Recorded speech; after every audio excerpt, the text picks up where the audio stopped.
श्री साई राम। प्यारे छात्रों, आज हम 10वीं कक्षा का एक पाठ अध्ययन करें। वो एक एकांकी है। एकांकी अंदर नाटक। इस एकांकी का नाम है बसंत की सच्चाई। बसंत नामक लड़के में जो सच्चाई है, जो प्रामाणिकता है, जो ईमानदारी है, जो मेहनत का गुण है, उसके गुणों का चित्रण इसमें हुआ है।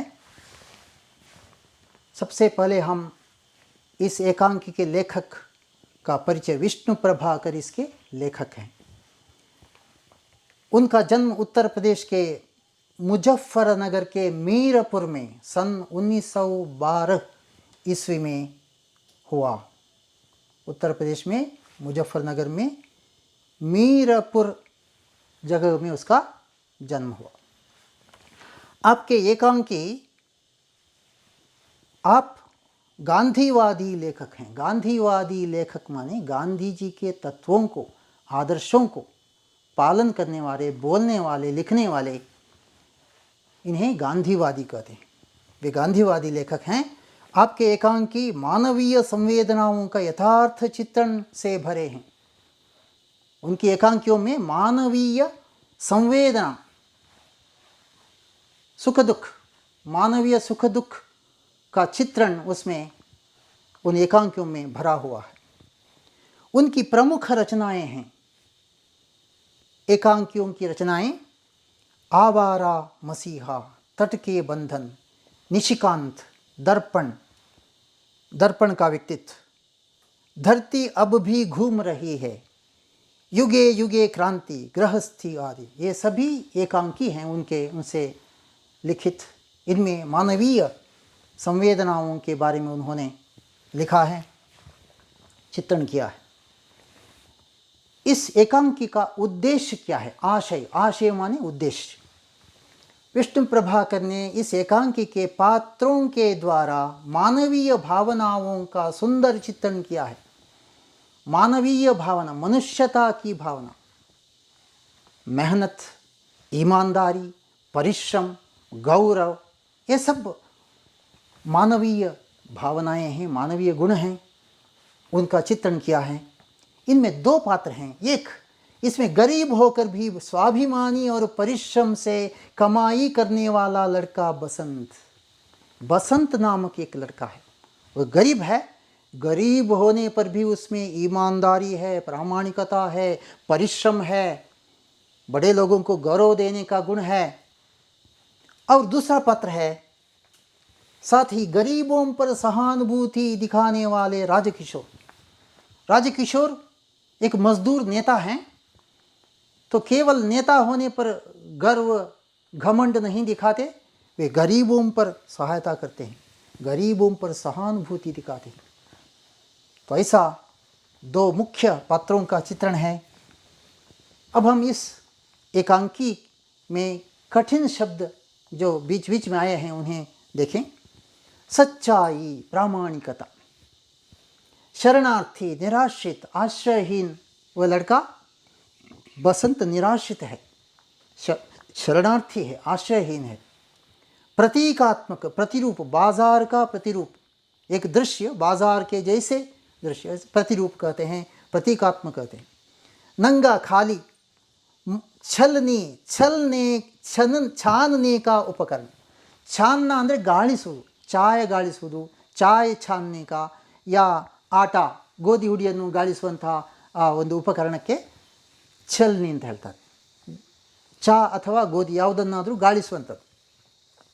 ದಿಯಾ ಸಲಾಯಿ, ಮ್ಯಾಚ್ ಬಾಕ್ಸ್, ಬೆಂಕಿ ಪಿಟ್ಟಿಗೆ, ಬೆಂಕಿ ಕಡ್ಡಿ ಕೂಡ ಆಗ್ತದೆ. ಏಕ್ ಆನಾ, 6 ಪೈಸೆ, ಒಂದು ಆಣೆ ಅಂದರೆ ಇದು ಹಿಂದಿನ ಕಾಲದಲ್ಲಿತ್ತು, ಈಗ ಆಣೆ ಇಲ್ಲ, ಈಗ ಬರೇ ಪೈಸೆ. 6 ಪೈಸೆ, 1 ರೂಪಾಯಿಗೆ 16 ಆಣೆ, ಒಂದು ಆಣೆಗೆ 6 ಪೈಸೆ. ರು ಆಸಾ, ರೋನೆ ಕೆ ಜೈಸೆ, ಅಳುವ ಹಾಗೆ. ಭೀಖ್, ಭಿಕ್ಷೆ, ಭಿಕಾರಿಗಳು, ಬೇಡುವವರು ಪಡೆಯುವಂತಹ ವಸ್ತುವಿಗೆ ಭಿಕ್ಷೆ ಅಂತ ಹೇಳ್ತಾರೆ. असर, प्रभाव, टटोलना, ढूंढना, बिकना, बेचा जाना, मारल पड़ोದು. ಭುನಾಲಾನ ಚಿಲ್ಲರ್ಲಾನ ಚೇಂಜ್ ತೆಗೆದುಕೊಂಡು 1 ರೂಪಾಯಿಯ ಚಿಲ್ಲರೆ ತರುವುದು. ಪಲಕ್ ಮಾರ್ನ ಕಣ್ಣಿನ ರೆಪ್ಪೆ ಮುಚ್ಚುವುದು. ಪಲಕ್ ಅಂದರೆ ಕಣ್ಣಿನ ರೆಪ್ಪೆ, ಪಲಕ್ ಮಾರ್ನ ಕಣ್ಣಿನ ರೆಪ್ಪೆ ಮುಚ್ಚುವಷ್ಟು ಅಷ್ಟು ಸಮಯದಲ್ಲಿ ಅಂತ ಅರ್ಥ. ಹಲ್ಕ ಮಂದವಾದ, ಶಕಲ್ ಸ್ವರೂಪ ಆಕಾರ, ಇಶಾರ ಸನ್ನೆ ಮಾಡು ಸೂಚನೆ ಕೊಡು, ಒಂದು ಸೂಚನೆ ಕೊಡು. ಬಸ್ತಿ ವಸತಿ ಪ್ರದೇಶ, ಜನವಸತಿ ಪ್ರದೇಶ, ಅದಕ್ಕೆ ಬಸ್ತಿ. ಹೋಶ್ ಪ್ರಜ್ಞೆ, ಬೇಹೋಶ್ ಮೂರ್ಛಿತನಾಗುವುದು. ತೀಲ ದಿನ್ನೆ ಮಣ್ಣಿನ ಒಂದು ರಾಶಿ, ಮಣ್ಣಿನ ದಿನ್ನೆ ಇರುವಂಥ ಒಂದು ಸ್ಥಳ ಟೀಲ. ಅಹೀರ್ ಗೊಲ್ಲ ಗೋಪಾಲಕರು ಗೊಲ್ಲರು. ಟಾಂಗ್ ಪೈರ್ ಕಾಲು. ಥಗಾಜಾನ ಮೋಸ ಹೋಗುವುದು. ಓಂಠ್ ಭೀಂಚ್ನ ಯಾವುದಾದ್ರೂ ಕಷ್ಟ ಅನುಭವಿಸುವಾಗ, ಇಂಜೆಕ್ಷನ್ ಚುಚ್ಚುವಾಗ ತುಟಿಯನ್ನು ಎಳೆದು ನಾವು ಅದರ ಅಸಹನೆ ತೋರಿಸ್ತೇವೆ, ವೇದನೆ ತೋರಿಸ್ತೇವಲ್ಲ, ಅದಕ್ಕೆ ಓಂಠ್ ಭೀಂಚಿನ ತುಟಿ ಕಚ್ಚಿ ಕಷ್ಟ ಸಹಿಸುವುದು, ಅದನ್ನು ಪ್ರಕಟಗೊಳಿಸುವುದು. ಈಮಾನ್ದಾರ್ ಪ್ರಾಮಾಣಿಕ. ಥಾಮನ ಪಕಡ್ನ ಹಿಡ್ಕೊಳ್ಳೋದು. ವ್ಯಗ್ರತಾ ಚಿಂತಿತನಾಗು. ಫೇರಿವಾಲ ಘೂಮ್ ಫಿರ್ ಕರ್ ಬೇಚನೆ ವಾಲ ವ್ಯಾಪಾರಿ. ನಾವು ಬೀದಿ ಬೀದಿಗೆ ಹೋಗಿ ಗಾಡಿಯಲ್ಲಿ ಅಥವಾ ಒಂದು ಚೀಲಲ್ಲಿ ವಸ್ತುಗಳನ್ನು, ಮಾರಾಟದ ವಸ್ತುಗಳನ್ನು ಮಾರಾಟ ಮಾಡೋರು, ತರಕಾರಿ ಮಾರುವವರು ಮನೆ ಮನೆಗೆ ತಿರುಗಾಡಿ ತಿರುಗಾಡಿ ಮಾರಾಟ ಮಾಡುವರು, इसे फेरी वाला कहते हैं. अब इस एकांकी का सारांश हम देखेंगे. नगर के बाज़ार में व्यापारियों की पुकार के बीच में, तो नगर में कुछ व्यापारी अपनी वस्तुओं के बारे में पुकारते पुकारते जोर जोर से क्या वस्तुएं बेच रहे हैं, वो लीजिए कहकर वे पुकारते पुकारते बाज़ार के बीच में कुछ व्यापारी जा रहे थे. उसके बीच में एक नंगे पैर माने खाली पैर, चप्पल के बिना फटे कपड़े पहने. फटे कपड़े कौन पहनते हैं? गरीब आदमी. एक गरीब लड़का शरणार्थी माने आश्रयहीन बसंत नामक लड़का उन व्यापारियों के बीच में यह भी व्यापार कर रहा है और अपनी चीज़ें बेचने के लिए पुकार रहा था. पुकारना करियोದು, जोराಗಿ ಹೇಳೋದು. क्या कहता है वह क्या बेचता है? वह जोर जोर से कहता है. क्या कहता है? छलनी ले लो, ಚಾಯ ಗಾಳಿಸುವ ಈ ಉಪಕರಣ ತಗೊಳ್ಳಿ, ಛಲ್ನಿ ತಗೊಳ್ಳಿ. ಬಟನ್ ಲೇ ಲೋ, ಬಟನ್ ಅಂಗಿಯ ಬಟನ್ಗಳು ಮಾರ್ತೇನೆ ನಾನು, ತಗೊಳ್ಳಿ. ದಿಯಾ ಸಲಾಯಿ ಲೇ ಲೋ, ಮ್ಯಾಚ್ ಬಾಕ್ಸ್ ಲೇ ಲೋ, ಬೆಂಕಿ ಬೆಟ್ಟಿಗೆ ತಗೊಳ್ಳಿ. किंतु कोई इसकी बात नहीं सुन रहा था, इसकी ओर कोई ध्यान नहीं देता, कोई इससे कुछ नहीं खरीदता. उसी समय खद्दरधारी मजदूर नेता पंडित राजकिशोर के पीछे पीछे बसंत भागता है. तब वहाँ एक प्रतिष्ठित व्यक्ति आते हैं, मजदूरों के नेता. उनका नाम है, खद्दर पहना हुआ है उन्होंने, मजदूर नेता पंडित राजकिशोर वहाँ आते हैं शहर के बीच में. तो उनके पीछे पीछे वो भागता है, दौड़ता है. क्यों? उन्हें कुछ बेचने के लिए. कोई एक चीज़ लेने के लिए वो उनसे कई बार आग्रह करता है. आग्रह करना, ಒತ್ತಾಯ ಮಾಡೋದು. ಯಾವುದಾದ್ರೂ ಒಂದು ತಗೊಳ್ಳಿ, कोई एक चीज़ लीजिए सर. साहब ಅಂದರೆ ಸರ್, ಸ್ವಾಮಿ. साहब एक छलनी लीजिए, ಒಂದು ಚಾಯ ಗಾಳಿಸುವ ಈ ಉಪಕರಣ ತಗೊಳ್ಳಿ, छलनी. सिर्फ 2 आना कीमत है. इसका मूल्य कितना है? 2 आना. कीमत मूल्य बेले. सवेरे से कुछ नहीं बिका. आज सवेरे से दोपहर तक ಮಧ್ಯಾಹ್ನದವರೆಗೆ ಒಂದು ವಸ್ತು ಮಾರಾಟವಾಗಲಿಲ್ಲ. कुछ भी नहीं बिका, नहीं बेचा गया. आपसे आशा थी सर, साहब आपसे आप कुछ खरीदेंगे, इस आशा से आपके पास मैं आया हूँ. तो इसलिए उन्होंने कहा, राजकिशोर को किसी चीज़ की ज़रूरत नहीं थी, उन्हें कोई चीज़ खरीदने की इच्छा नहीं थी. यो आग्रह कर रहा है लड़का, छलनी ले लो, बटन ले लो, मैच बॉक्स ले लो, दिया सलाई ले लो कहकर वह पुकार रहा है. इसलिए अच्छा, तुम्हें पैसा चाहिए ना, अब तो कुछ व्यापार नहीं हुआ, तुम्हें कुछ पैसा मिलना चाहिए ना, ये 2 पैसे ले लो, मैं तुम्हें 2 पैसे देता हूँ, मुझे कोई नहीं वस्तु चाहिए, 2 पैसे तुम्हें वैसे ही मैं देता हूँ, और ये पैसे लो और जाओ। पूछने पर तो उससे अब पूछते हैं राजकिशोर की तुम कौन हो, क्या कर रहे हो, ये सब पूछता है। पूछने पर बसंत ने बताया कि हाँ कितना दाम है वो पूछते हैं। एक छलनी बेचने पर उसे 2 पैसे बचते हैं। तो एक छलनी बेचने पर उसे कितना लाभ होता है, कितना बचता है, 2 पैसे। तो राजकिशोर क्या करते हैं, बिना छलनी खरीदे, वे छलनी खरीदना नहीं चाहते, वैसे ही 2 पैसे लड़के को देना चाहते हैं, बिना खरीदे, बिना छलनी ಖರೀದೆ ಕೊಂಡುಕೊಳ್ಳದೆ 2 पैसे ಅದರಿಂದ ಬರುವ ಲಾಭವನ್ನು ಧರ್ಮಕ್ಕೆ ಹೀಗೆ ಕೊಡಲಿಕ್ಕೆ ಅವರು ಯೋಚನೆ ಮಾಡ್ತಾರೆ। लड़का बिना छलनी बेचे पैसे लेना भीख समझता है। तो उस लड़के ने क्या कहा, आप मुझे वैसे बिना खरीदे पैसे मत दीजिए, बिना आप खरीदे आप 2 पैसे देंगे तो यह क्या होगा, यह भीख होगा, ಇದು भिक्षे। इसलिए वह भीख लेने तैयार नहीं, मैं भीख नहीं लूँगा, ನಾನು ಭಿಕ್ಷೆ ತಗೊಳ್ಳೋದಿಲ್ಲ, ನೀವು ಈ ವಸ್ತುವನ್ನು ಕೊಂಡುಕೊಂಡ್ರೆ ಮಾತ್ರ ನಿಮ್ಮಿಂದ ಹಣ ತಗೊಳ್ತೇನೆ। ನೋಡಿ, यह स्वाभिमान है, परिश्रम से ही वह कमाई करेगा। तो ऐसा गुण चाहिए हम सब में। तो मुफ्त में कुछ मिले तो स्वीकार करना नहीं, मेहनत से ही स्वीकार करना चाहिए। ऐसा ही अच्छा गुण बसंत में है, वह कुछ बेचकर ही पैसा पाएगा, उसमें कुछ बचेगा, लाभ होगा, इससे वह जीवन निर्वाह करेगा। यह स्वाभिमान है, मानवीय गुण है।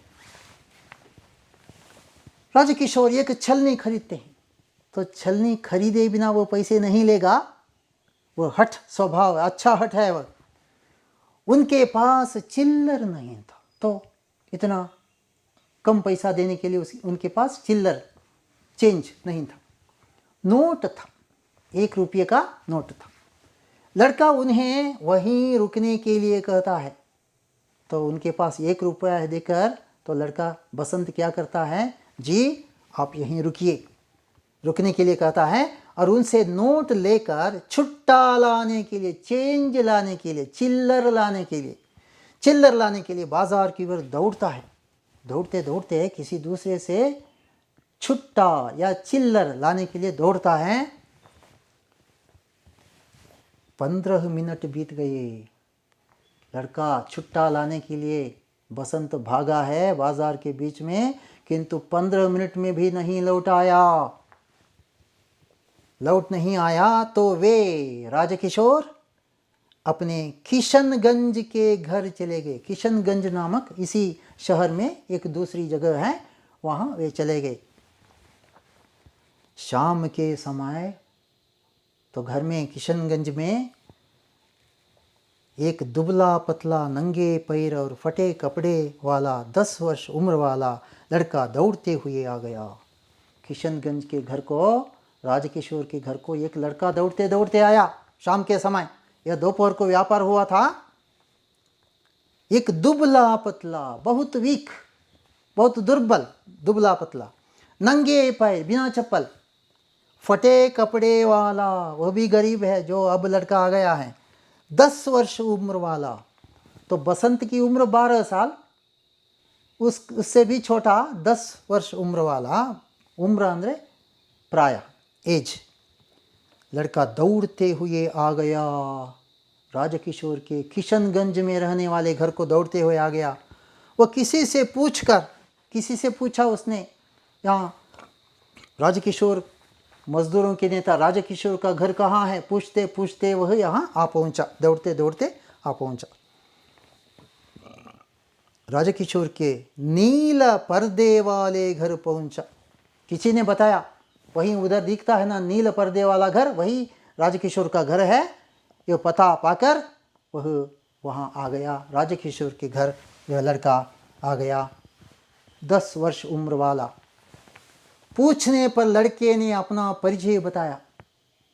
तो यह बसंत नहीं, यह कोई दूसरा, उससे 2 साल कम उम्र वाला लड़का है। यह कौन है, उससे पूछा गया। राजकिशोर ने पूछा कि बसंत, तो उत्तर बताया उस लड़के ने कि वो बसंत का छोटा भाई प्रताप है। उसने अपना परिचय बताया कि मैं बसंत का छोटा भाई हूँ। मेरा नाम प्रताप है। बसंत ने राजकिशोर को दोपहर को एक छलनी बेची थी। तो याद आ गया, दोपहर को उन्होंने उस लड़के को एक छलनी बेची, 1 रुपया छुट्टा लाने के लिए, चिल्लर लाने के लिए वो भागा, ये आज आ गया। तो यह लड़का कौन है? उस बसंत का छोटा भाई है। छलनी बेची थी। तब 1 रुपये का नोट लेकर भुनाने के लिए वो बाजार गया था। 1 रुपया लेकर बाजार गया था। भुनाना, भुनाना माने चिल्लर बनाना, चिल्लरे मारो। बाजार से लौटते समय जब बसंत भुना करके, चिल्लर करके वापस लौट रहा था, मोटर दुर्घटना, मोटर एक्सीडेंट हो गया और बसंत का पैर कुचल गया, चूर चूर हो गया। मोटर एक्सीडेंट ने ಒಂದೊಂದು ಕಾಲು चूर चूर आए थे। बेहोश बसंत को घर ले गए। वो बेहोश पड़ा, मूर्छित पड़ा। बेहोश अंदर मूर्छित, मूर्छित होकर पड़ा वहीं रास्ते पर। किसी दूसरे व्यक्ति ने उसे अपने घर पहुंचा दिया। होश आने पर, घर में जाकर जब उसे होश आ गया, ज्ञान आ गया, बेहोशी चली गई, होश आ गया, उसने अपने छोटे भाई प्रताप से बताया। तो उसे अब अपना कर्तव्य क्या है? दोपहर को किस आदमी से 1 रुपया लिया था, उन्हें चिल्लर वापस लौटाना है। तो अपने छोटे भाई प्रताप से कहा, राजकिशोर को 14.5 आने इस छलनी का दाम काटकर 14.5 14.5 साढ़े ಅಂದರೆ अर्ध 14 14.5 आने आने लौटाने के लिए कहा। जाओ किशनगंज में राजकिशोर का घर है, उन्हें जाकर ये चिल्लर वापस दे दो। बसंत और प्रताप के माता पिता शहर के एक दंगे में मारे गए थे। यह बसंत और यह प्रताप किस स्थिति वाले बच्चे हैं? उनके माता पिता किसी समय कुछ साल पहले शहर में एक दंगा हुआ, उसमें दोनों मारे गए, किसी ने इनकी हत्या की। तो ये निराश्रित बन गए, ये अनाथ बन गए, ये 2 लड़के। अब दोनों लड़के अहीर टीले के भीखू अहीर के घर में रहते हैं। कहाँ रहते हैं? अहीर टीला नामक एक जगह जहाँ बहुत गरीब लोग हैं, जहाँ भीखू अहीर, भीखू शब्दार्थ है भिखारी, मतलब भिखारी जैसे एक गरीब आदमी। भीखू अहीर ना उसका नाम है, एक गरीब का नाम। भीखू अहीर के घर में रहते हैं, कोई आश्रय नहीं है, वे निराश्रित हैं। किसी दूसरे के घर में ये दोनों लड़के रहते हैं। इसी प्रकार छोटा व्यापार कुछ करके अपना पेट भर रहे हैं, शरणार्थी हैं, बहुत गरीब लड़के हैं। यह सब प्रताप ने बता दिया राजकिशोर को। राजकिशोर को 14.5 आने लौटाकर प्रताप रोने लगा। तो प्रताप ने ये बाकी पैसा उन्हें लौटा दिया, किंतु अपनी स्थिति सोचकर उसे रुलाई आ गई, अपने भाई की स्थिति। भाई वहाँ पैर कटकर, पैर चूर चूर होकर घर में पड़ा है, अपनी गरीबी, अपनी स्थिति सब सोचकर उसे रुलाई आ गई, रोने लगा। प्रताप रोने लगा। राजकिशोर देख रहे हैं, सांत्वना देने लगे, समाधान करो, मत चिंता करो, सब ठीक हो जाएगा। उन्होंने अमर सिंह नाम, अपने नौकर अमर सिंह, राजकिशोर ने अपने नौकर अमर सिंह को बुलाया और कहा, राजकिशोर, अमर सिंह, तुम डॉक्टर वर्मा के पास जाओ, उन्हें भीखू अहीर के घर ले आने के लिए कहा। डॉक्टर को कहाँ ले आना चाहिए? भीखू अहीर के घर में एक लड़का है, बसंत है, उसको देखना है, तो डॉक्टर को वहाँ बुला लाओ। राजकिशोर भीखू अहीर के घर आए तो अमर सिंह से, अपने नौकर से डॉक्टर को बुलाने के लिए कहा और सीधे स्वयं राजकिशोर कहाँ गए? भीखू अहीर के घर गए। तो अमर सिंह वहाँ डॉक्टर को ले आएंगे। राजकिशोर भीखू अहीर के घर आए। वहाँ बसंत रह रह कर कराह रहा था। तो भिखु अहिर के घर पहुँचे। वहाँ क्या देख रहे हैं राजकिशोर? एक लड़का, यह बसंत, पड़ा हुआ है, लेटा हुआ है। वो अपने पैर की वेदना से रह रह कर, बार बार, रह रह कर माने बार बार, वह रो रहा है, कराह रहा। कराहना माने वेदना प्रकट करना। रो रहा है, वेदना प्रकट कर रहा है, रह रह कर, बार बार, क्योंकि वेदना हो रही है उसे। उसके पैरों में पट्टी बांधी थी, एक पैर पर पट्टी बांधी, बैंडेज, पट्टी बांधी थी। तब सांत्वना देते राजकिशोर ने कहा, इस प्रकार वेदना कराहने वाले बसंत को देखकर राजकिशोर ने समाधान किया। सांत्वना, समाधान। समाधान करके कहा, चिंता न करो बसंत, चिंता न करो, डॉक्टर को बुलवाया है अभी। अमीर सिंह मेरा नौकर डॉक्टर को अभी बुला लाएगा। तुम ठीक हो जाओगे, तुम्हारे पैर ठीक हो जाएंगे, तुम स्वस्थ हो जाओगे, चिंता मत करना। डॉक्टर आ गए। अब वहाँ भिखु अहिर के घर डॉक्टर आ गए। अमर सिंह डॉक्टर को बुला लाया। पैर की परीक्षा करके डॉक्टर ने पैर की परीक्षा की, दोनों पैरों की परीक्षा की। एक पैर ठीक था और दूसरा पैर कटा हुआ था। एक पैर टूट गया है। डॉक्टर ने कहा, इसका एक पैर टूट गया है, दूसरा पैर ठीक है, लेकिन क्या करना है, इसे स्क्रीन करके, एक्सरे करना। स्क्रीन करना है एक्सरे करना, एक्सरे करके देखना है। अब इधर मैं कुछ नहीं कर सकता, अस्पताल ले जाना चाहिए, उसे अस्पताल ले जाना चाहिए, वहाँ स्क्रीन करके, एक्सरे करके देखना चाहिए। डॉक्टर ने इंजेक्शन लगाया। अब वहाँ जाने तक कुछ वेदना को सहन करने के लिए एक इंजेक्शन लगाने की तैयारी की।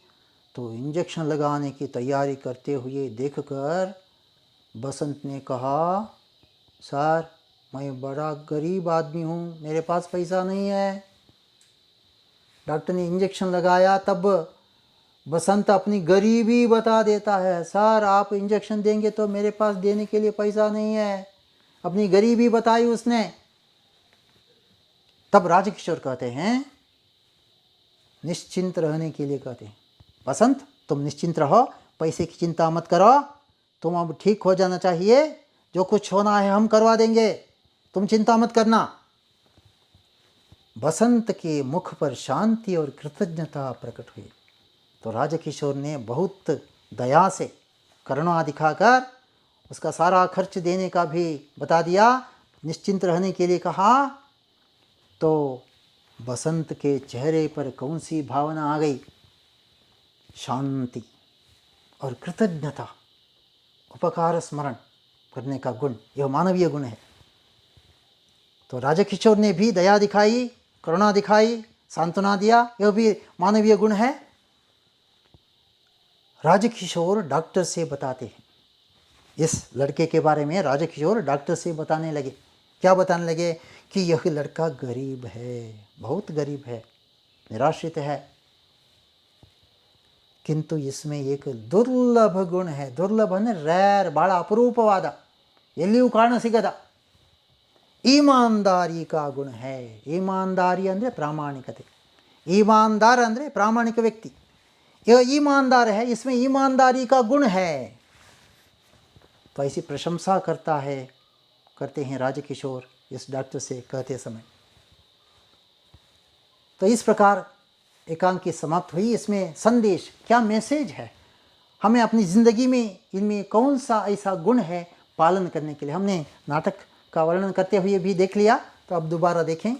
गरीब होने पर भी आदमी ईमानदार होना चाहिए। ಒಬ್ಬ ಬಡವ ಇರ್ಬೋದು, ईमानदार प्रामाणिकनागिरಬೇಕು। बिना मेहनत की कमाई भीख के समान है। बसंत ने जो बताया राजकिशोर से, मैं बिना बेचे कुछ नहीं लूँगा, वो भीख है।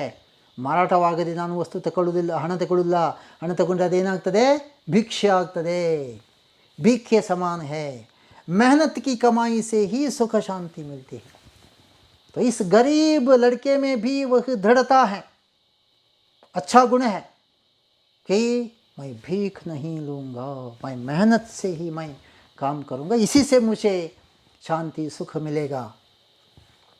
नेता के गरीबों पर दया, तो दूसरा व्यक्ति है इसमें एक बसंत, गरीबों पर दया अनुकंप से उन्हें सहायता करनी चाहिए। कौन किसने किया इधर इस एकांकी में?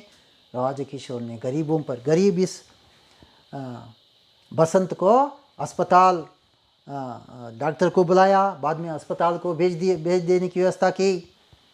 तो यह सब गरीबों पर अनुकंप दया दिखाने वाले राजकिशोर जैसे पात्र, ऐसा करना चाहिए। परिश्रम, ईमानदारी, कृतज्ञता से आदमी गौरवशाली बनता है। तो इन दोनों पात्रों के गुण से हमें क्या मिलता है, संदेश मिलता है? परिश्रम करना चाहिए, ईमानदारी चाहिए, कृतज्ञता चाहिए और परोपकार करना चाहिए, करुणा दिखानी चाहिए। ये सभी गुण आदमी को गौरवशाली बनाते हैं। तो आदमी गौरवशाली केवल पैसे से नहीं, आदमी ईमानदारी, प्रामाणिकता, परिश्रम, दया, इन गुणों से आदमी महान बन जाता है, गौरवशाली बनता है। बचपन में ऐसे गुण अपनाना चाहिए। बसंत के द्वारा और प्रताप के द्वारा हमें पता चलता है कि बचपन में ही ಚಿಕ್ಕನ್ನಲ್ಲಿಯೇ ಚಿಕ್ಕ ಹುಡುಗರಾಗಿರುವಾಗಲೇ ಇಂತಹ ಒಳ್ಳೆಯ ಗುಣಗಳನ್ನು ನಾವು ನಮ್ಮದಾಗಿಸಿಕೊಳ್ಳಬೇಕು। अब इसमें कुछ गृह कार्य के लिए या अभ्यास के लिए कुछ प्रश्न यहाँ दिए गए हैं। यहाँ 1 अंक वाले 1 वाक्य के प्रश्न और 2-3 वाक्यों के प्रश्न और 4-5 या 4-6 वाक्यों के प्रश्न हैं। इनका उत्तर तुम्हें तैयार करना है, ನೀವು ಇದನ್ನು ತಯಾರು ಮಾಡಬೇಕು। अनंतर व्याकरण उंटु, ಅದೆಲ್ಲ उत्तर ಇಲ್ಲಿ ಕೊಟ್ಟಿದ್ದೇವೆ। 1 वाक्य में उत्तर लिखिए। बसंत क्या क्या बेचता था? बसंत छलनी, दिया सलाई और बटन बेचता है। तो ऐसा उत्तर तुम्हें 1 वाक्य में उत्तर देना चाहिए। बसंत के भाई का नाम क्या था? प्रताप, हमने देख लिया, किंतु तुम्हें 1 वाक्य में लिखना है। पंडित राजकिशोर क्या काम करते थे? मजदूरों के नेता थे। छलनी का दाम क्या था? छलनी का दाम बेले ಅಲ್ಲಿ ಉಂಟು, ನೋಡಿ ಬರಿಬೇಕು। बसंत और प्रताप कहाँ रहते थे? बसंत की सच्चाई एकांकी में कितने दृश्य हैं? नाटक, उस नाटक को देख लो, उसमें 3 दृश्य हैं। तो वैसा 1 वाक्य में लिख लो। एकांकी का प्रथम दृश्य कहाँ घटता है? बाजार में। वो तो 1 वाक्य में लिख लो। वसंत के घर पर डॉक्टर को कौन ले आता है? अमर सिंह। तो वाक्य में लिख लो इसे। और पंडित राजकिशोर के अनुसार बसंत में निहित दुर्लभ गुण कौन सा है? दुर्लभ गुण है ईमानदारी, प्रामाणिकता। वो तो तुम लिख लो। पंडित राजकिशोर कहाँ रहते थे? किशनगंज नामक एक जगह पर। तो ये ठीक प्रकार से वाक्य करके 1 वाक्य में तुम्हें लिखना चाहिए। अब 2-3 वाक्यों में उत्तर लिखिए। एक, छलनी से क्या क्या कर सकते हैं? चाय छान सकते हैं, छानना अंदर गाड़िसोದು। और कोई आटा, गोदी हिट्टू, इन सबको हम छान सकते हैं। बसंत राजकिशोर से क्या क्या विनती करता है? कैसे विनती करता है? ಏನು ಬೇಡ್ತಾನೆ? ತಗೊಳ್ಬೇಕು ವಸ್ತುಗಳನ್ನು, ಯಾವ ಯಾವ ವಸ್ತುಗಳನ್ನು ತಗೊಳ್ಬೇಕು ಅಂತ ಕೇಳ್ತಾನೆ, उसे तुम्हें लिखना चाहिए। बसंत राजकिशोर से 2 पैसे लेने से क्यों इनकार करता है? ಯಾಕೆ ಬೇಡ ಅಂತ ಇನ್ಕಾರ करना ಬೇಡ ಅಂತ ಹೇಳೋದು। धर्मಕ್ಕೆ 2 पैसे मात्र ನಾನು ತಗೊಳ್ಳೋದಿಲ್ಲ, इनकार करता है। क्यों? वो भीख समझता है। वो तो 2-3 वाक्यों में लिख लो। बसंत राजकिशोर के पास क्यों नहीं लौटा? दुर्घटना हुई, वह उसे अपने घर ले गए। तो ये सब तुम्हें लिखना चाहिए। प्रताप राजकिशोर के घर क्यों आया? प्रताप क्यों गया? यह बाकी पैसा लौटाने के लिए। बसंत ने राजकिशोर को छलनी खरीदने के लिए किस तरह प्रेरित किया? तो यह सब कुछ पिछला विषय है। किस प्रकार आग्रह करता है, किस प्रकार वह कहता है कि मुझे दोपहर तक कुछ नहीं बेचा गया है, यह सब अपनी स्थिति बता देता है। वह कोई एक वस्तु लेने के लिए 4-5 वाक्य कहता है, वह लिख लो। बसंत के पैर देखकर डॉक्टर ने क्या कहा? क्या कहा डॉक्टर ने? एक पैर टूट गया है, दूसरा पैर ठीक है, इसे एक्सरे करना है, इसे अस्पताल ले जाना चाहिए। अब 4-6 वाक्यों में उत्तर लिखिए, 4 या 6 वाक्य, 4 अथवा 6 वाक्यಗಳಲ್ಲಿ। बसंत ईमानदार लड़का है, कैसे? 2-3 घटना आरंभ में और अंत में। कैसे वह पैसा लौटा, कैसे वह बिना बेचे खरीदना चाहता है, पैसा लेना चाहता है, तो बिना नहीं तो वह भीख है, और कैसे वह प्रताप के द्वारा पैसा लौटा देता है। तो ये सब ईमानदारी के गुण हैं, उसे तुम्हें 4-6 वाक्यों में लिखना है। बसंत और प्रताप अहीर के घर में क्यों रहते हैं? उसके माता पिता मर गए, वे निराश्रित हो गए, कोई देख रेख करने वाला नहीं है। राजकिशोर के मानवीय व्यवहार का परिचय दीजिए। राजकिशोर ने मानवीयता से बाद में छलनी खरीदी, 1 रुपया दिया, और बाद में उसके घर, बसंत के घर जाकर उसमें सहानुभूति दी और उसे अस्पताल को भेजने की कोशिश भी की, डॉक्टर को बुलाया, यह सब किया। तो यह सब मानवीय व्यवहार है, तुम्हें विस्तार से लिखना है। अनुरूपता, देखो यहाँ 2 भाग हैं। पहले भाग के अनुरूप, अनुरूप माने अनुसार, इसके अनुसार दूसरा लिखना चाहिए।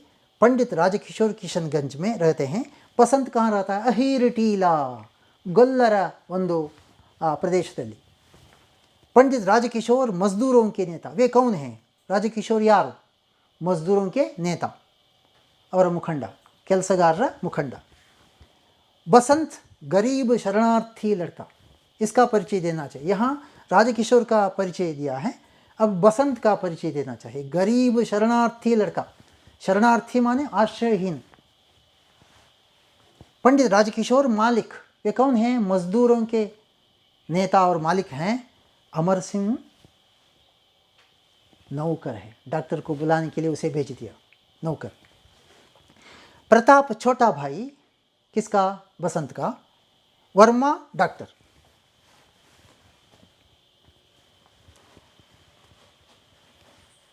इधर कुछ नहीं दिखाई पड़ रहा। यह प्रश्न चिन्ह देखो, यह प्रश्न चिन्ह है, प्रश्नार्थक चिन्ह। अब दूसरा यह क्या है इसे बताना चाहिए। यह आश्चर्य सूचक चिन्ह, यह प्रश्नार्थक चिन्ह, यह दूसरा आश्चर्य सूचक चिन्ह। रिक्त स्थान भरिए, खाली स्थान भरिए। तो यहाँ जो लाल रंग में लिखा है यह सब खाली स्थान था, हमने यहाँ भर दिया है, किंतु तुम्हें यह कुछ बार अभ्यास करके लिख कर अभ्यास करना चाहिए। मैं अभी बाजार से भुना लाता हूँ, भुना लाना चिल्लर करके लाना। मैं आपके 14.5 आने लौटाने आया हूँ, लाया हूँ, राजकिशोर को लौटाने के लिए, पैसा लौटाने के लिए आया हूँ। हम दोनों भीखू अहीर के घर में रहते हैं। प्रताप बताता है हम भीखू अहीर के घर में रहने वाले हैं। मैं एम्बुलेंस के लिए फ़ोन कर आता हूँ, राजकिशोर ने बताया एम्बुलेंस लाने के लिए फ़ोन करके आता हूँ। 5, इसमें एक दुर्लभ गुण है, यह ईमानदार है। इस बसंत में दुर्लभ, रैर, अपरूपद ಒಂದು गुण ईमानदार एवं प्रामाणिक ಇವನು। 6 प्रश्न, निम्नलिखित वाक्यों को निर्देशानुसार, सूचनानुसार, निर्देशन ಅಂದರೆ सूचने, सूचನೆಗೆ अनुसारವಾಗಿ बरीरी। तो यहाँ काल बदल लिया है, किसी दूसरे काल का वाक्य दिया है, दूसरे काल में बदलने के लिए बता दिया है। एक छलनी में तुम्हें क्या बचेगा? तो बचेगा, करेगा, जाएगा, यह भविष्य काल का वाक्य है। तो इसे वर्तमान काल में बदलिए, प्रेजेंट टेंस। यह भविष्य काल में है वाक्य, इसे वर्तमान काल में बदलना चाहिए। कैसे बदलेंगे? यहाँ बदल दिया है। एक छलनी में तुम्हें क्या बचता है? बचता है, जाता है, करता है, यह सब वर्तमान काल। तो बचेगा भविष्य काल, बचता है वर्तमान काल में बदलने के लिए यह बचता है हो जाता है। मैं अभी बाजार से भुना लाता हूँ, यह वर्तमान काल में है। अभी लाता हूँ मैं, ನಾನು ಈಗಲೇ ತರ್ತೇನೆ ಚಿಲ್ಲರೆ ಮಾಡಿ, ಅದು वर्तमान काल। ಇದು भूतकाल, पास्ट टेंस, भूतकाल में लिखना चाहिए। कैसे? मैं अभी बाजार से भुना लाया हूँ, ನಾನು ಈಗ ತಾನೇ ಕಳೆದು ಹೋದ ಸಮಯದಲ್ಲಿ ಭೂತಕಾಲದಲ್ಲಿ ಚಿಲ್ಲರೆ ಮಾಡಿಕೊಂಡು ಬಂದೆ, ಅದು ಭೂತಕಾಲ. तो लाता हूँ वर्तमान काल, लाया हूँ भूतकाल. अब एक दूसरे व्यक्ति से पूछता है, यह भी वर्तमान काल, पूछता है, देखता है, जाता है, वर्तमान काल प्रेजेंट टेंस. इसे भविष्यत काल में फ्यूचर टेंस में बताना चाहिए. कैसे? एक दूसरे व्यक्ति से पूछेगा, पूछता है वर्तमान, पूछेगा भविष्यत काल, पूछता है, जाता है, करता है वर्तमान काल, पूछेगा, जाएगा, बोलेगा यह भविष्यत काल. तो भविष्यत काल में एगा एगा आता है. विलोम शब्द लिखिए, ऑपोजिट वर्ड, पीछे आगे. खरीदना बेचना, लेना देना, लेना ಅಂದರೆ ಕೊಂಡುಕೊಳ್ಳುವುದು ಪಡೆದುಕೊಳ್ಳುವುದು, ದೇನ ಅಂದರೆ ಕೊಡುವುದು. आना जाना, शांति अशांति, गरीब अमीर. 8वां प्रश्न, कन्नड़ या अंग्रेजी में अनुवाद कीजिए. हमने यहाँ सब उत्तर दिया है, इसे तुम्हें कुछ बार लिख कर अध्ययन करना है. ನೀವು ಸ್ವಲ್ಪ ಬರೆದು ಅಭ್ಯಾಸ ಮಾಡಬೇಕು. ನಾವು ಉತ್ತರ ಕೊಟ್ಟಿದ್ದೇವೆ ಅಂತ ಸುಮ್ಮನೆ ಇರುವುದಲ್ಲ, ನೀವು ಬರೆದು ಅಭ್ಯಾಸ ಮಾಡಬೇಕು. तो यहाँ दोनों में कन्नड़ या अंग्रेजी में हमने अनुवाद दिया है, तुम्हें कुछ बार लिख कर अध्ययन करना है. उसकी आयु लगभग 12 वर्ष की है. इसका कन्नड़ में और अंग्रेजी में अनुवाद यहाँ देखो. ಅವನ ಪ್ರಾಯ ಅಂದಾಜು 12 ವರ್ಷಗಳಾಗಿವೆ कन्नड़ में, और अंग्रेजी में his age is about 12 years. दूसरा वाक्य, ಸಬೇರೆ से अब तक कुछ नहीं बिका. ಬೆಳಗ್ಗಿನಿಂದ ಈ ತನಕ ಸ್ವಲ್ಪವೂ ಮಾರಾಟವಾಗಲಿಲ್ಲ. अंग्रेजी में nothing is sold since morning till now. ಮೂರನೇ ವಾಕ್ಯ, मैं अभी नहीं, मैं भीख नहीं लूँगा. भीख ಅಂದರೆ ಭಿಕ್ಷೆ, ನಾನು ಭಿಕ್ಷೆ ಸ್ವೀಕರಿಸುವುದಿಲ್ಲ. I do not accept alms. Alms ಅಂದರೆ ಭಿಕ್ಷೆ, ಭಿಕ್ಷೆ ನಾನು ತಗೊಳ್ಳುವುದಿಲ್ಲ. 4, बड़ी मुश्किल से बसंत को घर ले गए. ಕನ್ನಡ में ಬಸಂತನನ್ನು ಬಹಳ ಕಷ್ಟದಲ್ಲಿ ಮನೆಗೆ ತಗೊಂಡು ಹೋದರು. They took Basant to his home with great difficulty. 5वां प्रश्न, बसंत ओठ भींच कर आह खींचता है. ಓಂಠ ಭೀಂಚಕರ, ತುಟಿಯನ್ನು ಎಳೆದು ಗಟ್ಟಿಯಾಗಿ ಅಸಹನೆಯನ್ನು ತೋರಿಸುವ ಕ್ರಮ. ಬಸಂತನು ತುಟಿ ಎಳೆದು ವೇದನೆ ಪ್ರಕಟಿಸಿದನು, ನೋವನ್ನು ಪ್ರಕಟ ಮಾಡಿದವನು. Basant experienced pain by stretching his lips. Lips ಅನ್ನು ತುಟಿಗಳನ್ನು ಎಳೆದು ಆ ನೋವನ್ನು ಅವನು ಪ್ರಕಟಗೊಳಿಸಿದ. 6, ये गरीब है पर इसमें एक दुर्लभ गुण है. ದುರ್ಲಭ, ರ್ಯಾರ್. ಇವನು ಬಡವನು, ಆದರೆ ಇವನಲ್ಲಿ ಒಂದು ದುರ್ಲಭವಾದ ಗುಣವಿದೆ. He is a poor boy but he owns a rare noble quality. Owns ಅಂದರೆ ಅವನಲ್ಲಿ ಇರುವಂಥದ್ದು. अन्य लिंग रूप लिखिए. पुल्लिंग है तो स्त्रीलिंग, स्त्रीलिंग है तो पुल्लिंग. यहाँ पुल्लिंग, ये सब पुल्लिंग है, ये सब स्त्रीलिंग के शब्द हैं. लड़का लड़की, बच्चा बच्ची, दुबला दुबली ಅಂದರೆ ತೆಳ್ಳಗೆ ಬಹಳ ವೀಕ್, ಪತ್ಲಾ ಪತ್ಲಿ, ಥೈಲ ಥೈಲಿ, ಬ್ಯಾಗ್. ಥೈಲ ಅಂದರೆ ದೊಡ್ಡ ಚೀಲ, ಥೈಲಿ ಅಂದರೆ ಚಿಕ್ಕ ಚೀಲ, ಸ್ತ್ರೀಲಿಂಗ್ ಶಬ್ದ. ಸಾಹಬ್ ಸಾಹಿಬಾ, ಭಾಯಿ ಬಹನ್, बाप माँ, डॉक्टर डॉक्टर नी जोड़ देने से स्त्रीलिंग शब्द बन जाता है. पंडित पंडिताइन, आइन जोड़ देने से पंडित पंडिताइन स्त्रीलिंग बन जाता है. अन्य वचन लिखिए. एक वचन है तो बहुवचन, बहुवचन है तो एक वचन. देखो यहाँ बात, एक वचन बातें. यहाँ लिखते समय ऊपर बिंदु चाहिए. अम उच्चारण के लिए बिंदु चाहिए. आवाज़, आवाज़ें. टांगें, टांग, टांग माने पैर. एक पैर को टांग, 2 पैर को टांगें कहते हैं, बहुवचन. आंखें, आंख, कಣ್ಣು, कಣ್ಣುಗಳು. घर घर, अकारांत पुल्लिंग शब्द वैसा ही रहता है बहुवचन. घर घर, लोग लोग, ये बहुवचन का ही शब्द है. बस्ती बस्तियाँ, निवास करने का स्थान, ಮನೆಗಳಿರುವ ಸ್ಥಳ प्रदेश, बस्ती, बस्तियाँ, पैर, पैर, पैर का बहुवचन पैर ही है, लेकिन टांग, टांगें, यह स्त्रीलिंग शब्द है, वो पुल्लिंग शब्द है। पुल्लिंग शब्द, अकारांत पुल्लिंग शब्द बहुवचन में वैसा ही रहता है। पैसा, पैसे, पैसे, पैसा, बहुवचन एक वचन। कपड़ा, कपड़े, कपड़ा एक वचन, कपड़े बहुवचन। खिड़की, खिड़कियाँ, यहाँ अधिकांश छात्र एक गलती करते हैं, खिड़की दीर्घ है, खिड़कियाँ में ह्रस्व है। कुछ छात्र ऐसा लिखते हैं खिड़कियाँ, यह गलत है, ऐसा मत करना। ठीक देखकर दीर्घ और ह्रस्व ठीक करके लिखना चाहिए। हड्डी, हड्डियाँ, यहाँ भी हड्डियाँ, हड्डी दीर्घ। भाषा ज्ञान, इस पाठ में तुम्हें भाषा का संबंधी एक व्याकरण, समास के बारे में अध्ययन करना है। समास माने क्या है? दो या अधिक शब्दों का मेल, मेಲ್ ಅಂದರೆ ಜತೆಯಾಗುವುದು, ಎರಡು ಅಥವಾ ಎರಡಕ್ಕಿಂತ ಹೆಚ್ಚು ಶಬ್ದಗಳು ಒಂದಾಗುವುದು, ಮೇಲ್ या योग ಅಂದರೆ ಒಂದಾಗುವುದು समास कहलाता है। ಅದು समास ಎಂದು ಕರೆಯಲ್ಪಡುತ್ತದೆ, कहलाता है। इनके मेल से, दो शब्दों के मेल से, दो शब्द एक होने से उत्पन्न नया और सार्थक शब्द, ಹೊಸ ಶಬ್ದ, अर्थपूर्णवाद शब्द, सार्थक ಅಂದರೆ ಅರ್ಥಪೂರ್ಣವಾದ ಶಬ್ದ, इसे क्या कहते हैं? ಎರಡು ಶಬ್ದಗಳು ಜೋಡಿ ಸಿಗುವಂಥ ಶಬ್ದಕ್ಕೆ ಏನು ಹೇಳ್ತಾರೆ? ಸಾಮಾಸಿಕ ಪದ, ಅಂದರೆ ಸಮಾಸ ಆದ ಮೇಲೆ ಸಿಗುವ ಶಬ್ದ, ಅಥವಾ ಸಮಸ್ತ ಪದ, सामासिक पद अथवा समस्त पद। ಇದರ ಅರ್ಥ ಎಂಥದ್ದು? समास होने के बाद मिला हुआ शब्द समस्त पद कहलाता है, ಹೇಳಲ್ಪಡ್ತದೆ।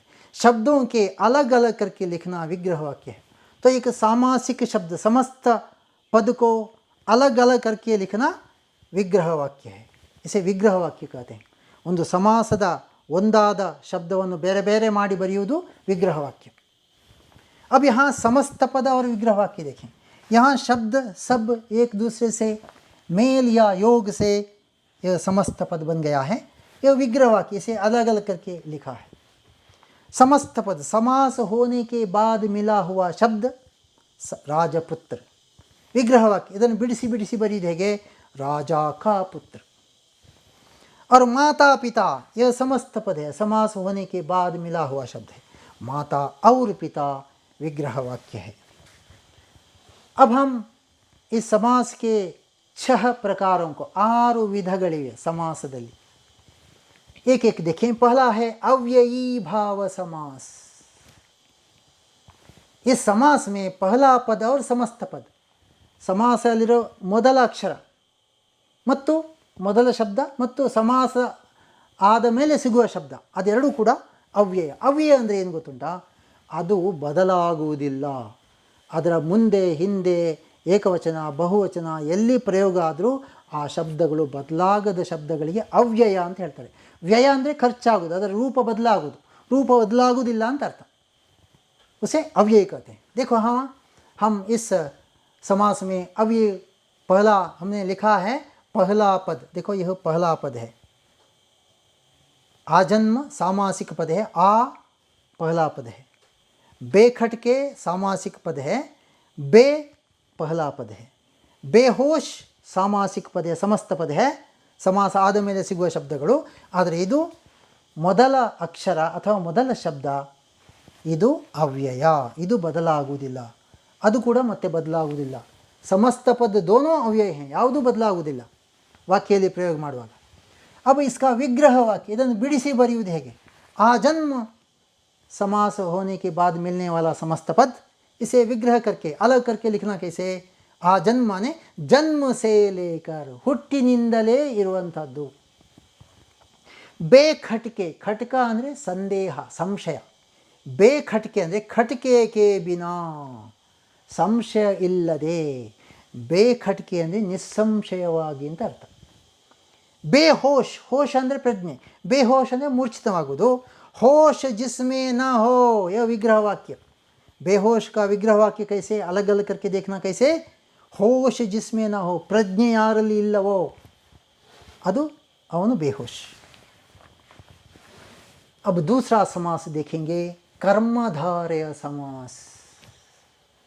इस समास में बाद का शब्द प्रधान होता है। समस्त पद में एक दूसरा पद होता है, बाद का शब्द वह प्रधान होता है। वह कैसे हम देखें, इसमें विशेषण विशेष का संबंध होकर तुलना की जाती है। ವಿಶೇಷಣ ಅಂದರೆ ಒಂದು ವ್ಯಕ್ತಿಯ ವಿಶೇಷತೆಯನ್ನು ಹೇಳುವಂಥದ್ದು. ವಿಶೇಷ್ಯ ಅಂದರೆ ಸಂಜ್ಞಾ ನಾಮಪದ. ಆ ನಾಮಪದ ಮತ್ತು ನಾಮಪದದ ವಿಶೇಷತೆ ತೋರಿಸುವಂಥ ಹೇಳುವಂಥ ಎರಡು ಶಬ್ದಗಳು, ವಿಶೇಷ್ಯ ಮತ್ತು ವಿಶೇಷಣ. ಅದೆರಡು ಒಂದಕ್ಕೊಂದು ತುಲನೆ ಮಾಡಲ್ಪಡ್ತದೆ ಇಲ್ಲಿ. ಅದು ಹೇಗೆ ಅಂತ ನೋಡುವ. ಇಲ್ಲಿ पहला पद दूसरा पद समस्त पद और विग्रह वाक्य. देखो समस्त पद माने समास होने के बाद मिलने वाला शब्द. ये सद्धर्म, सत है जो धर्म, आ धर्मದಲ್ಲಿ सत्य इद्दरे ಅದು सद्धर्म. सत है जो धर्म, सद्धर्म यह विग्रह वाक्य है, अलग अलग करके लिखा हुआ है. समस्त पद समास होने के बाद सद्धर्म. देखो यहाँ पीतांबर, अंबर माने वस्त्र. ಇನ್ನೊಂದು ಅರ್ಥ ಉಂಟು, ಆಕಾಶಕ್ಕೂ ಅಂಬರ ಅಂತ ಉಂಟು, ಆದರೆ ಇಲ್ಲಿ ವಸ್ತ್ರ. ಪೀತಾಂಬರ, ಪೀತ ಅಂದರೆ ಯೆಲ್ಲೋ ಕಲರ್, ಹಳದಿ ಬಣ್ಣ. ಪೀತ್ ಹೇ ಜೋ ಅಂಬರ್, ಹಳದಿಯಾದ ಯಾವುದು ವಸ್ತ್ರ ಉಂಟೋ ಅದಕ್ಕೆ ಪೀತಾಂಬರ, ಹಳದಿ ವಸ್ತ್ರ ಅಂತ. नीलकंठ समास हुआ पद है, समस्त पद है. नील है जो कंठ, इसका विग्रह वाक्य है. इसे अलग अलग करके ऐसा लिखा जाता है. अब हम पहला पद दूसरा पद देखें. हमने इसमें विशेषण विशेष का संबंध तुलना की है. विशेषण और विशेष. सत धर्म, धर्म संज्ञा है, सत माने विशेषण, इसकी विशेषता. यह एक दूसरे से यहाँ तुलना की जाती है.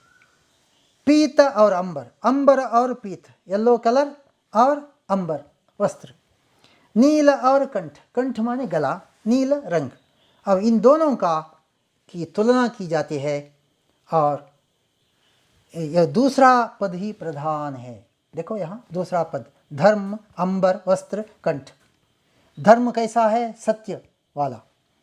अंबर वस्त्र कैसा है, नील रंग, येलो कलर, पीला रंग. कंठ कैसा है, नील. तो यह भी मुख्य है. दूसरा पद प्रधान ही कर्मधारय समास. बाद का शब्द अथवा दूसरा शब्द जब प्रधान होता है वह कर्मधारय समास है. अब तीसरा समास देखेंगे हम, तत्पुरुष समास. इस समास में उत्तर पद प्रधान होता है, इसमें भी दूसरा पद प्रधान होता है.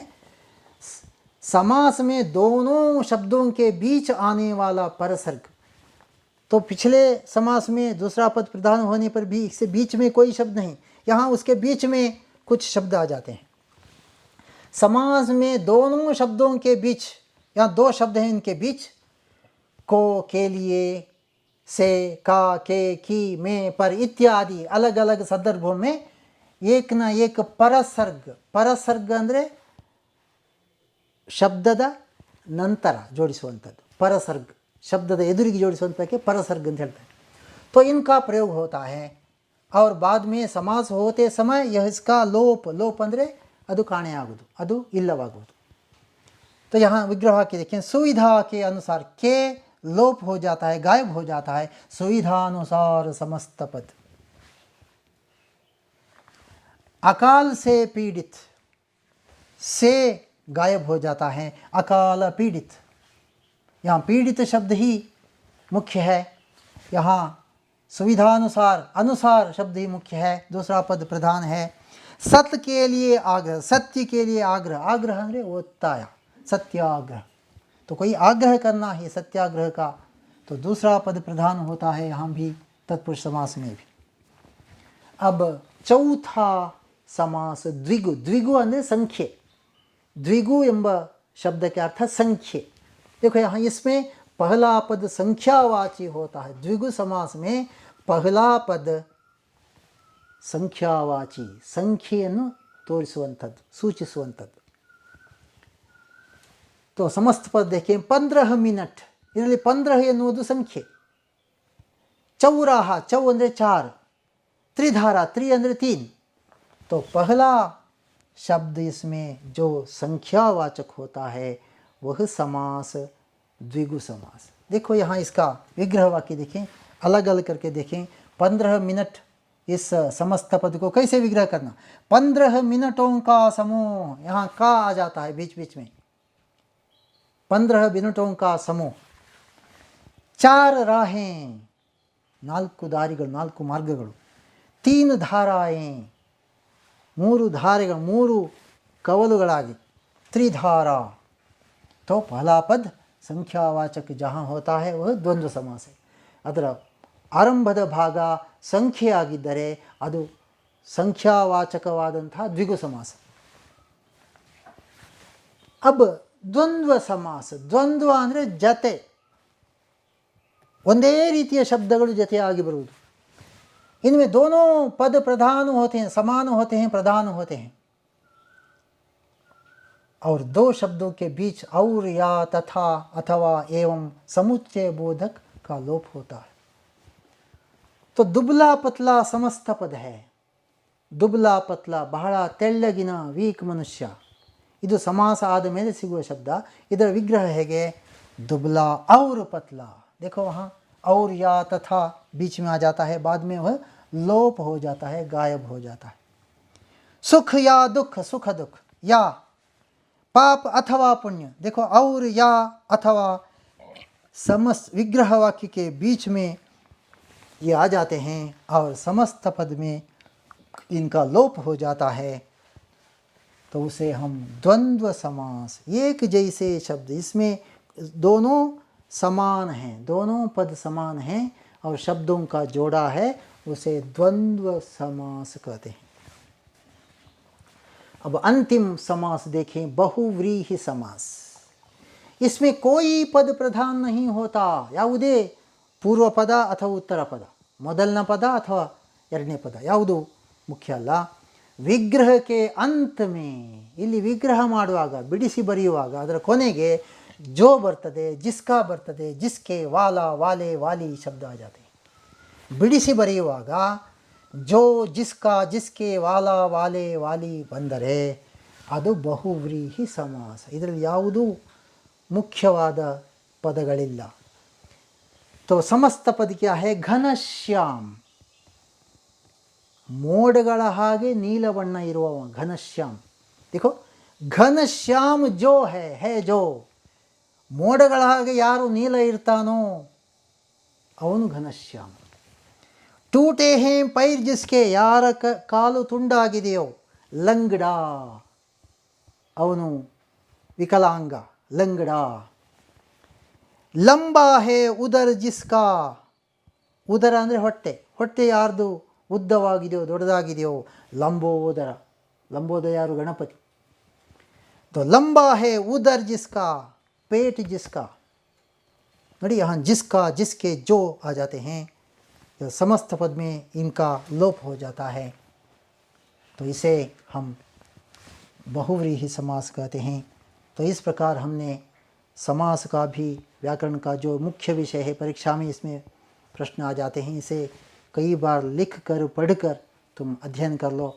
इस प्रकार हमने बसंत की सच्चाई, एकाकी और इसके अभ्यास, इसके व्याकरण सब देख लिया है। इसमें 3 प्रकार के, 3 नमूने के प्रश्न हमने दिए हैं, उनका उत्तर तुम्हें तैयार करना है। हम कुछ दिन बाद यह उत्तर आपको देंगे, बाद में तुम इसे तुलना कर लो ठीक है या नहीं। इस प्रकार हमने यह बसंत की सच्चाई एकांकी का पाठ यहाँ समाप्त किया। धन्यवाद।